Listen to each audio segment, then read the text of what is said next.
তুমি কি বোরকা পরে আসছো? না। আমি জানতাম তুমি এরকম করবা, এই জন্য আমি বোরকা নিয়ে আসছি। এই নাও, তুমি আগে বোরকা পরে আসো। এটা পড়তে হবে? হ্যাঁ, আমি চিন্তা করছি বেপর্দা নারীর দিকে আমি রমজান মাসে তাকাবো না।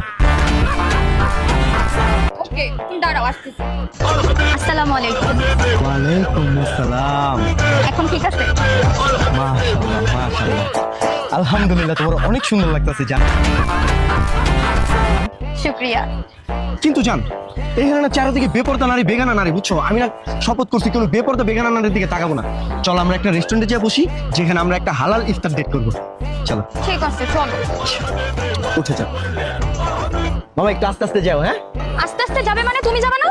হ্যাঁ জান, আমি যাবো তো, আমি তো আরেক রিক্সায় যাবো। মানে আরেক রিকশায় কেন?